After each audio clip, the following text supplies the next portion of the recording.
ഇന്ന് വീണ്ടും ഒരു വാട്ടേറ്റിൻ്റെ വീഡിയോ ആണ്. അപ്പോൾ ഇന്ന് ഞാൻ കുറച്ചുകൂടെ ഹെൽത്തി ആയിട്ട് കഴിക്കാൻ ട്രൈ ചെയ്തിട്ടുണ്ടായിരുന്നു. ബ്രേക്ക്ഫാസ്റ്റിന് ഞാനൊരു സ്മൂതി അടിച്ച് കുടിച്ചിട്ടുണ്ടായിരുന്നു. അപ്പോൾ ഇതിനകത്ത് പാല്, ഒരു ഹാഫ് അവക്കാഡോ, 2 ഡേറ്റ്സും ഒരു പഴവും കൂടി ചേർത്തിട്ടാണ് സ്മൂതി അടിച്ചിട്ടുണ്ടായിരുന്നത്. പിന്നെ എനിക്ക് രാവിലെ അത്ര വലിയ വിശപ്പ് ഉണ്ടാകാറില്ല, അതുകൊണ്ട് ഇത് ഓക്കെ ആയിരുന്നു. പിന്നെ അതിൻ്റെ കൂടെ ഒരു കോഴിമുട്ടയും കഴിച്ചു. പിന്നെ മുറ്റത്ത് മിറാക്കിൾ ഫ്രൂട്ട്സ് ഇപ്പോൾ ഉണ്ടെന്ന് ഞാൻ പറഞ്ഞായിരുന്നില്ല, അത് പറിച്ചിട്ട് വന്നിട്ടുണ്ടായിരുന്നു. അതിൻ്റെ കൂടെ ഇന്ന് പച്ചമാങ്ങയാണ് കേട്ടോ കഴിച്ചത്. ഇത് ശരിക്കും പഴുത്ത മാങ്ങ പോലെ ഉണ്ടായിരുന്നു, നല്ല ടേസ്റ്റ് ഉണ്ടായിരുന്നു.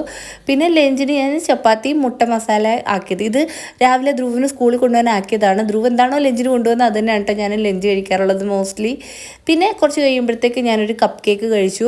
പിന്നെ ഞാനൊരു മൂവി കാണാനിരുന്നിട്ടുണ്ടായിരുന്നു. ആ സമയത്ത് കുറച്ച് മിക്സ്ചറും കഴിച്ചിട്ടുണ്ടായിരുന്നു. ഇന്ന് കുറച്ചധികം സ്നാക്സ് കഴിക്കാനുള്ള ക്രേവിങ്സ് കൂടുതലായിരുന്നു. പിന്നെ ധ്രുവും ധ്യാനും ഒക്കെ സ്കൂളിൽ നിന്ന് വന്നു കഴിഞ്ഞപ്പോൾ ഞാനൊരു മധുരയിടാത്ത കോഫി കുടിച്ചിട്ടുണ്ടായിരുന്നു. അതിൻ്റെ കൂടെ കുറച്ച് കപ്പലണ്ടിയും കഴിച്ചിട്ടുണ്ടായിരുന്നു. അങ്ങനെ പിന്നെ ഇന്ന് കുറച്ചധികം സ്നാക്സ് കഴിച്ചത് കൊണ്ട് തന്നെ ഞാൻ നൈറ്റിൽ 3 മുട്ട ഇതുപോലെ ഓംലെറ്റ് അടിച്ച് ബുൾസൈ അടിച്ചിട്ട് കഴിക്കായിരുന്നു ചെയ്തിട്ടുണ്ടായിരുന്നത്. അപ്പോൾ അത്രയേ ഉള്ളൂ. വീഡിയോസൊക്കെ ഇഷ്ടമാകുന്നുണ്ട് ചാനലും കൂടെ സബ്സ്ക്രൈബ് ചെയ്തേക്കണേ.